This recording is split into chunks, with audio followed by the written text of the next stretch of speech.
ருக்மணி வசந்த் இவங்களுடைய லவ் போர்ஷன்ஸ்ல ஒரு strong weightage ஏதாவது இருக்கா? ஒண்ணு அவ அந்த அளவுக்கு ஒண்ணு பண்ணாங்களா? இவங்க ஏதாவது ஒண்ணு பண்ணாங்களா?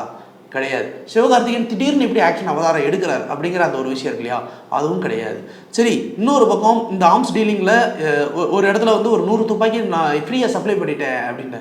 100 துப்பாக்கி ஃப்ரீயா எப்படி சப்ளை பண்ண முடிஞ்சுச்சு? ஒரு சிண்டிகேட்டுங்கிறாங்க. அந்த சிண்டிகேட் யாரு? எப்படி? ரொம்ப சிம்பிளா டப்பு டப்பு டப்பு டப்புன்னு எல்லாத்தையும் முடிச்சுறாங்க. இது இவ்வளோ பஞ்சாயத்து இருக்கு. இந்த படத்தை உட்கார வச்சு பார்க்க வச்சதுக்கு ஒரே ஒரு காரணம் என்னன்னா, இந்த படத்துடைய ஸ்டண்ட் கொரியோகிராஃபி தான். ஆக்ஷன் வைஸ் இந்த படத்தில் வந்து வித்யுத் ஜமால் ஆக்சுவலாக நமக்கு எல்லாமே தெரியும்.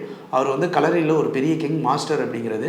ஸோ இவருடைய ஃபைட் சீக்வன்ஸு இது எல்லாமே ஒரு மாதிரி டான்ஸிங் மூமெண்ட்லாம் இருந்ததுனால, இந்த ஃபைட் சீக்வன்ஸ் எல்லாமே நல்லா இருந்ததுனால மட்டும்தான் உட்காந்து பார்க்க வைக்க முடிஞ்சே தவிர, மற்றபடி இதில் எதுவுமே இன்ட்ரெஸ்டிங்காக இல்லை. இதில் வந்து சிவகார்த்திகேயன் பண்ணுற காமெடி நல்லா இருக்குமா அப்படின்றது அதுவும் நல்லா இல்லை.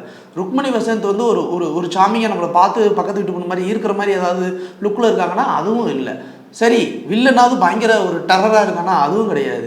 இதில் இன்னொரு கொடுமையெல்லாம் இருக்குங்க. கூலி படத்தில் இந்த சோபின் ஷஹீர் தான் ஹீரோன்னு நம்ம முன்னாடியே பேசியிருக்கோம். கூலி படத்தில் வந்து இன்ட்ரோல் பிளாக்லேயே வந்து அவரை என்னை செத்து போனவன் உயிர் பொழைச்சி வந்தவனே விட்டுருவாங்க.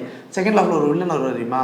அதே மாதிரியே தான் இங்கே வித்யுத் ஜமாலும் வந்து ஃபர்ஸ்ட் ஹாஃப்லேயே கொலை பண்ணிடுவாங்க. ரைட்டு, படம் முடிஞ்சிருச்சு, அடுத்து வேற ஒன்று போகிறாங்க அப்படின்னு பார்த்தா அது எப்படி அவ்வளோ பெரிய வில்லனை கொண்டு போய் நம்ம சாவடிச்சோடனே படம் முடிஞ்சிச்சு இல்லைங்க, அப்பெல்லாம் கூடாது அப்படின்றதுக்காக என்னமோ பண்ணி சித்து வேலையெல்லாம் பண்ணி கடைசியில் அவர் உயிர் பொழைக்க வைக்கிறாங்க.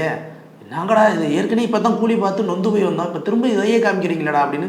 அதே ஹார்பர் சீனு, அதே விஷயங்கள் முடியலடா எப்பா.